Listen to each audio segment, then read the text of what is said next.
अब हमारे देश भारत के लिए एक अच्छी खबर।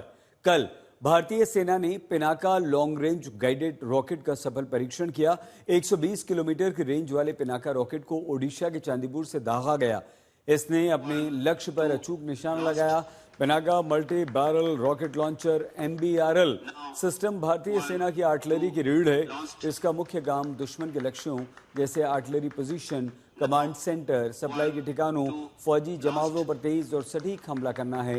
ये एक साथ 12 रॉकेट्स को 44 सेकंड में फायर कर सकता है, जिससे बड़े क्षेत्र को कवर करते हुए भारी विस्फोटक की वर्षा की जा सकती है। ये सिस्टम हाई मोबिलिटी वाला है, यानी टाट्रा ट्रक पर माउंटेड होने के कारण इसे तेजी से एक जगह से दूसरी जगह पर ले जाया जा सकता है। रक्षा मंत्री राजनाथ सिंह ने इसे गेम चेंजर कहा, क्योंकि ये भारतीय सेना की लॉन्ग रेंज प्रिसीजन स्ट्राइक क्षमता को बहुत बढ़ा देगा। आर्मीनिया इसे खरीद चुका है। भारतीय सेना में पिनाका सिस्टम की पहली रेजिमेंट वर्ष 2000 में इंडक्ट हुई। इसके बाद कई रेजिमेंट्स जोड़ी गईं। अब कुल 10 से अधिक रेजिमेंट्स ऑपरेशनल हैं, जिन्हें 22 तक बढ़ाने की योजना है।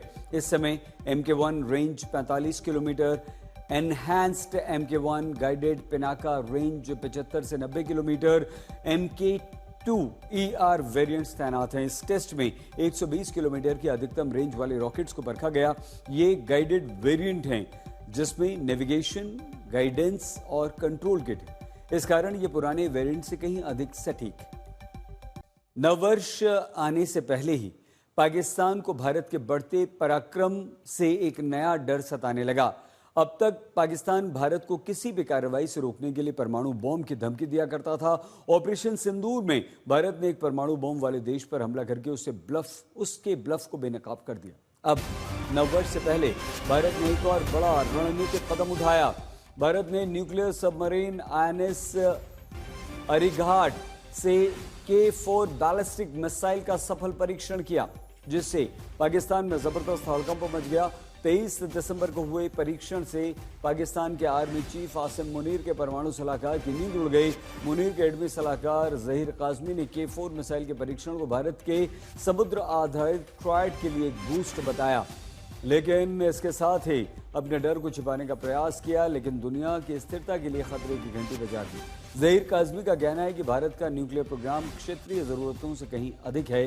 जहीर काजमी का यह भी कहना है कि भारत के पास 150 परमाणु वॉरहेड हैं। इसके अलावा 138 से लेकर 213 और वॉरहेड्स के लिए फिसाइल स्टॉक, यानी कि उन्हें बनाने की सामग्री है।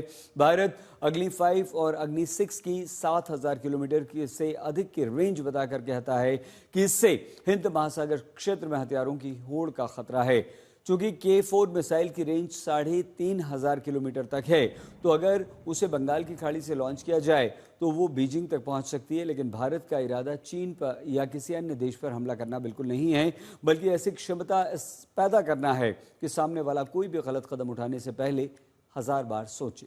फिर K4 missile nuclear submarine INS Arighaat से लॉन्च की गई और ये परमाणु पनडुब्बी समुद्र में 300 से 600 मीटर के भीतर छिपकर चलती है। इससे ये पता लगाना भी काफ़ी मुश्किल या असंभव है कि ये कहाँ, कब और कैसे हमला करने वाली। मतलब ये हुआ कि पूरी आज़ादी से ये पेट्रोलिंग करती है।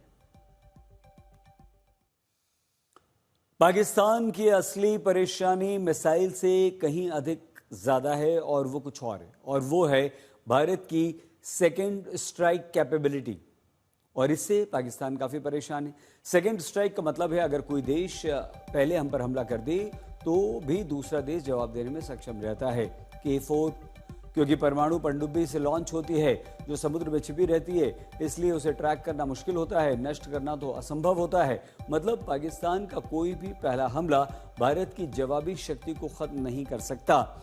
इसका पाकिस्तान की रणनीति पर सीधा असर पड़ता है। पाकिस्तान की न्यूक्लियर रणनीति काफ़ी हद तक टैक्टिकल न्यूक्लियर वेपन्स पर टिकी है। मतलब यह हुआ कि छोटे परमाणु हथियारों पर जिसका डर दिखाकर युद्ध को रोका जा सके, लेकिन K4 के बाद पाकिस्तान की ये न्यूक्लियर ब्लफ भी कमज़ोर होती है और इसीलिए जहीर जैसे पाकिस्तानी स्ट्रेटेजिक एक्सपर्ट्स इसे वर्स्ट नाइटमेयर कहते हैं। वैसे भी K4 का मतलब सिर्फ मिसाइल नहीं है, बल्कि ये एक स्ट्रेटेजिक मैसेज है, और मैसेज ये कि इस लॉन्च के बाद भारत के पास जमीन, हवा, समुद्र तीनों से परमाणु हमला करने की क्षमता आ चुकी है। दुश्मनों के लिए अब कोई भी दुस्साहस बहुत महंगा पड़ेगा, क्योंकि सेकंड स्ट्राइक पक्की है, और इसलिए जनरल मुनीर के सलाहकार इसे उकसावा और अस्थिरता पैदा करने वाला कदम बताकर असल में अपना डर व्यक्त कर रहे हैं।